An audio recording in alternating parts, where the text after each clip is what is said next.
Alright, so Amazon just unveiled 3 fully AI-generated animated shows, and the fans, artists, and even the creators they're copying are absolutely pissed. In fact, you want to know something funny? One of these shows are so blatantly ripped off of K-pop Demon Hunters that fans are straight up calling it a whitewashed bootleg before it has even aired. But yeah, let's get into it.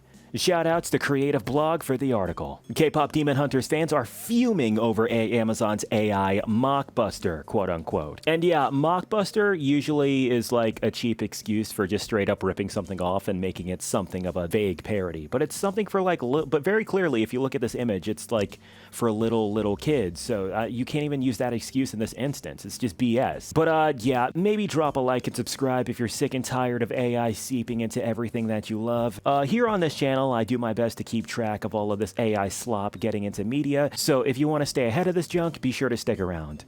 But yes, the article. If Amazon wants to prove that AI animation can be genuinely creative and original, which it can't be, it's making some strange choices. Prime Video has just ordered 3 projects, all generated on the tech giant's own AI production platform and backed by its Gen AI Creators Fund, which provides grants for proof of concepts and shorts from creators with big online audiences, which is concerning. The trio of AI-generated animation shows includes what sounds like a K-pop Demon Hunters pastiche, featuring a character inspired by a controversial YouTube kidfluencer. It's called Love Diana Music Hunters. Wow. Even in the article, it specifically says, yes, really. And it will look like this. I will be frank, the screen cap right here generally looks like any unremarkable show for, like, it's for little kids. I'm not expect, like, you can't really have an opinion to show here. At the same time, you can very clearly see that the creepy AI Uncanny Valley nonsense is very much there and very present. Love Diana Music Hunters sounds like it's intentionally out to cause controversy with its unsubtly borrowed title.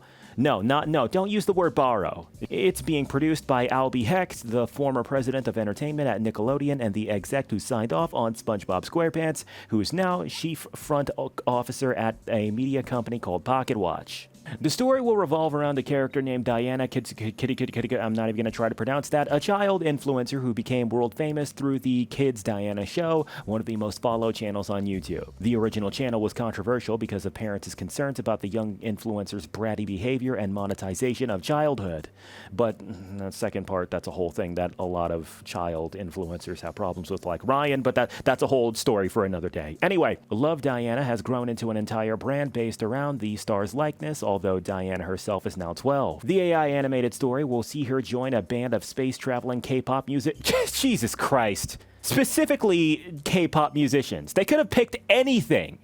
They specifically chose, like, they're not even This has to be rage bait. That's what this shit is. It's all just rage bait. Here's what I'm betting. I'm gonna bet this right now. The AI animation is gonna look like absolute dog shit, even by the standards of a show for little kids. And they know that, so what they're doing is they're trying to rage bait as hard as possible in order to get some form of attention off of mainstream media, even if, like, they've got that all attention is good attention type mindset, and there's no other way to look at it from these clowns, is what I'm thinking. But yeah, whatever. They gotta travel to a planet, perform a concert to restore the music and save some aliens. Wow, okay, that's so epic.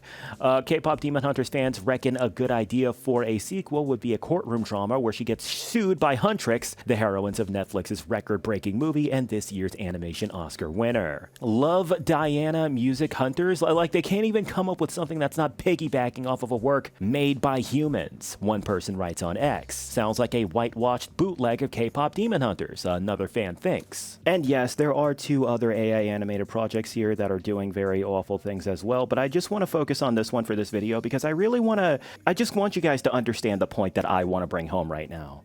AI art is not just stealing from innocent independent artists on DeviantArt or Instagram. They are stealing from actually established professional creators now. But yeah, man, those are my thoughts. What are y'all's? Whatever it is, be sure to let me know in the comment section. That's going to wrap this one up. This is Jack Talks Back, signing out. You guys have a good one.